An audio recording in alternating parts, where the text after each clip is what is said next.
Allah mengingatkan kita untuk terus meningkatkan bekal kebaikan sebelum kita berpulang pada Allah Subhanahu wa Ta'ala. Pastikan semua kegiatan kita punya nilai di hadapan Allah. Jangan hanya punya nilai dunia saja. Kalau cuma dunia saja, apa faidahnya iman yang telah kita yakini itu? Apa bedanya antara orang beriman dengan yang belum beriman? Maka pastikan bukan hanya sholatnya, tapi semua aktivitas hidup kita. Makan kita punya nilai di hadapan Allah. Berpakaian punya nilai di hadapan Allah. Berkendaraan punya nilai di hadapan Allah. Semua kegiatan yang memiliki nilai di hadapan Allah itu disebut dengan hasanah namanya. Disebut dengan hasanah. Karena itulah kemudian ketika kita mengerjakan satu perbuatan, seperti saya mau minum misalnya, maka saya niatkan minuman ini untuk mendapatkan ridha Allah. Ya, maka saya katakan Bismillahirrahmanirrahim, kemudian saya minum. Maka kalimat Bismillahirrahmanirrahim itu yang menjadikan aktivitas minum itu punya nilai di hadapan Allah. Minumannya sama dengan yang diminum siapapun. Ya, menghilangkan haus fungsinya. Jadi hausnya hilang, tapi apakah dengan hilangnya haus itu Allah memberikan nilai tidak? Ada amal solehnya enggak? Bismillahirrahmanirrahim punya nilai itu. Itu yang dimaksud hadis Nabi, kullu amrin dzibalin la yubda'u fihi bismillahirrahmanirrahim fahuwa abtar. Ya, setiap perbuatan baik, ingat yang baik ya, bukan perbuatan buruk, bukan korupsi pakai bismillah misalnya, tidak, nggak boleh itu. Ya, mencuri pakai bismillah, tidak.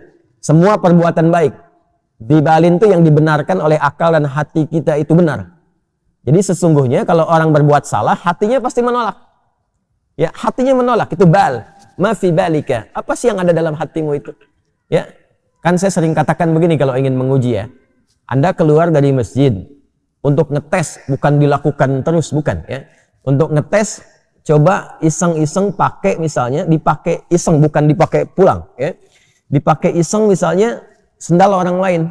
Masukin dulu, tes. Itu hati kecil pasti mengatakan, ya itu bal, hati kecil mengatakan, "Hei, itu bukan punya kamu." Pasti itu secara otomatis. Ya, secara otomatis. Lepas lagi tuh, jangan dipotong videonya ya. Saya mesti potong-potong video tuh, ya.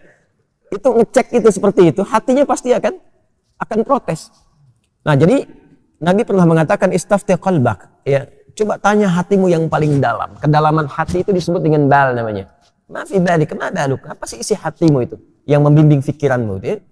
Nah, dari situ kullu amrin dzibalin, setiap perbuatan baik yang dibenarkan oleh hati kita, membimbing pikiran kita, tapi tidak diiringi dengan Bismillahirrahmanirrahim, ya, fahuwa abtar, maka terputus nilai keberkahannya. Artinya nggak ada nilai di hadapan Allah, cuma dunia saja. Nah, setiap perbuatan baik yang diniatkan untuk mendapatkan ridha Allah itu disebut dengan hasanah. Poinnya 10. Setiap perbuatan baik itu poinnya berapa? 10. Itu yang dimulai di Al-An'am ayat 160 tadi. Man jaa'a bil hasanati falahu 'asyru amthaliha. Siapa yang mengerjakan satu perbuatan baik, punya nilai di hadapan Allah, maka nilainya diperintahkan pada malaikat mencatat 10 kebaikan. 10 itu tadi standarnya ya, bukan 1, 2, 3, 4, tidak. 1 ke 2 ya potensinya 500 tahun. 2 ke 3 500 tahun. 3 ke 4 500 tahun. Makanya mengumpulkan pahala itu caranya mudah. Mudah. Ya, cuma nanti kemudahan itu bergantung pada iman. Makanya bab iman, bab akidah itu yang paling pokok. Gitu. Hanya iman yang mampu menggerakkan kita untuk mendekat kepada Allah. Kalau imannya tidak maksimal, sinyalnya nggak kuat, ya boleh jadi tidak akan semua amal itu menjadi amal soleh. Itulah yang menjadikan kerugian itu. Dikasih waktu untuk beraktivitas, tapi aktivitas yang dikerjakan tak ada nilai di hadapan Allah. Karena hasanah ini yang dibawa pulang, bukan minumannya. Ya, ini keluar lagi menjadi kotoran, ke alam kubur nggak ikut. Hasanah itu yang akan dikonfirmasi sampai dengan di akhirat nanti. Jadi di dunia dikerjakan, di akhirat ditampakkan. Itu yang dimaksud di Al-Baqarah ayat 201 itu. Wa minhum may yaqulu rabbana atina fid dunya hasanah wa fil akhirati hasanah wa qina adzaban nar. Kan? Maka di dunia kita mengerjakan itu, di akhirat dikonfirmasi. Konfirmasi itulah yang kita sebut dengan pahala itu. Jadi setiap nilai 1 ke 2, 2 ke 3, 3 ke 4 disebutnya ajrun namanya. Ya, nilainya disebut dengan hasanah. Hitungan 1, 2 ke 3 ke 4 terus disebut ajrun. Di surah At-Tin itu yang paling viral, lahum ajrun ghairu mamnun, ya. Nah, jadi itu yang disebut ajrun, kita terjemahkan dengan pahala. Jadi yang ikut pahalanya. amal solehnya di dunia. Di alam kubur kan sudah nggak ada amal soleh lagi.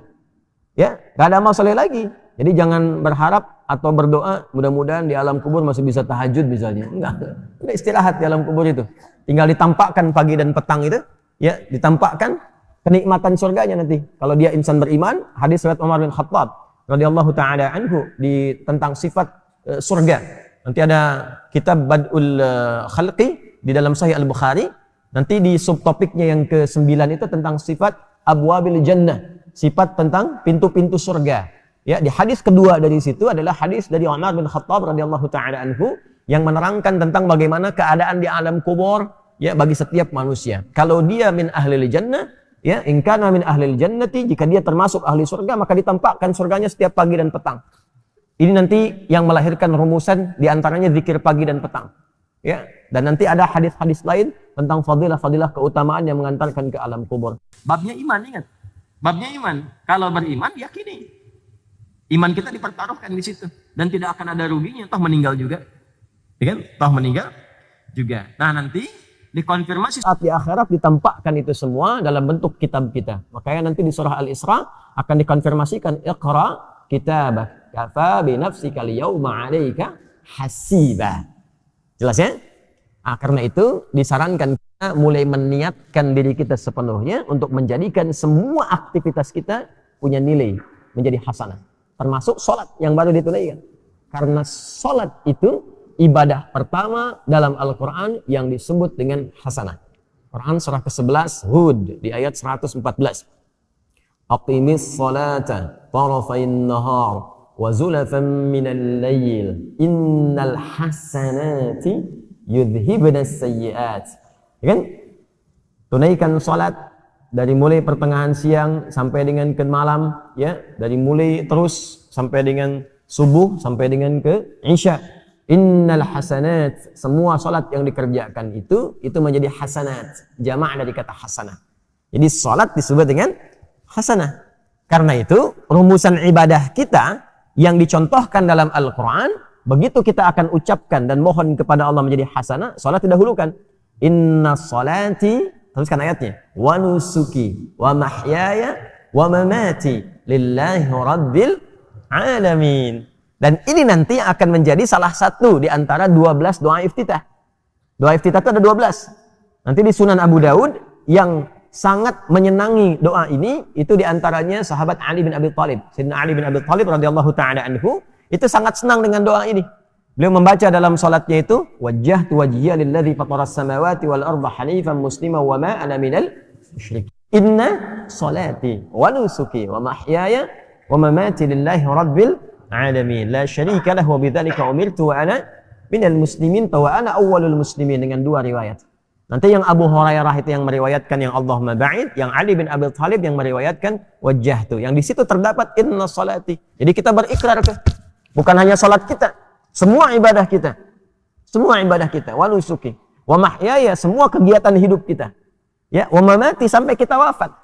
Jadi barusan tuh kita berikrar, selesai salat subuh, mulai selesai subuh ini, semua kegiatan kita mesti punya nilai di hadapan Allah Subhanahu wa taala. Itu ikrarnya. Jangan sampai berbuat maksiat. Awas, hati-hati. Maka ditutup nanti di ayat 165-nya. Awas, di ujung ayatnya nanti inna rabbaka sari'ul iqab wa innahu ghafur rahim. La ghafurur rahim. Hei, ingat ya, kalau kamu berbuat salah, Allah itu cepat hukumannya. Tapi dalam saat yang bersamaan, Allah sangat maha pemaaf dan pengampun dari segala dosa-dosamu. Maksud rangkaian ayat ini begini, nggak ada di antara kita yang sempurna. Sekarang pun kita ada di masjid, boleh jadi banyak lumuran dosa yang pernah kita lakukan. Ya, tidak ada yang sempurna. Ada kesalahan, mungkin sebelum berangkat ke sini ada dosa yang diperbuat. Ada kesalahan yang dilakukan. Jangan tunggu untuk bertobat dengan mengakhirkan di akhir waktu. Ya, sungguh orang-orang yang menggantungkan waktu taubatnya itu di waktu-waktu yang panjang sehingga boleh jadi maut datang lebih cepat dari apa yang dia duga. Orang-orang seperti itu mohon izin tidak dapat mendapatkan kesempatan taubat dengan maksimal. Maka kalau kita sadar berbuat salah, kata Allah, hei, jangan malu untuk kembali kepadaku, karena aku lah Ghafurur Rahim. Sepanjang kau mau kembali, aku akan cepat mengampuni dosa yang pernah engkau kerjakan dan menghapuskannya sampai ketika engkau kembali. Jelas? Tapi kalau sengaja ditunda-tunda atau sengaja berbuat dosa, ada beberapa dosa yang dipercepat hukumannya sebagai muqaddimah saat di dunia. Bukan balasan aslinya, sebagai muqaddimah. Muqaddimah itu pun karena ada rahmat Allah di dalamnya untuk mengingatkan dia supaya kembali lagi. Ya. Misalnya pelaku riba dibuat susah, dibuat hilang, hancur harta dan sebagainya gitu kan. Nah, ada yang dosa kepada kedua orang tua, ya dibikin susah nanti di kehidupan, di pekerjaannya, sulit A, sulit B, supaya sadar. Itu nanti ada di Quran surah As-Sajdah itu. وَلَنُذِيقَنَّهُمْ مِنَ الْعَذَابِ الْأَدْنَى دُونَ الْعَذَابِ الْأَكْبَرِ لَعَلَّهُمْ يَرْجِعُونَ. Ya. Jadi kami akan timpakan, rasakan ya pendahuluan hal kecil, hukuman kecil untuk menyadarkan hamba itu supaya kembali taubat. Supaya taubat.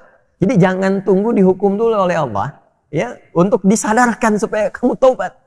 Sepanjang kita merasa ada kesalahan, istighfari, minta ampun, kembali pulang, lalu setelah itu istiqamah mengerjakan kebaikan sampai kita kembali pada Allah Subhanahu wa taala.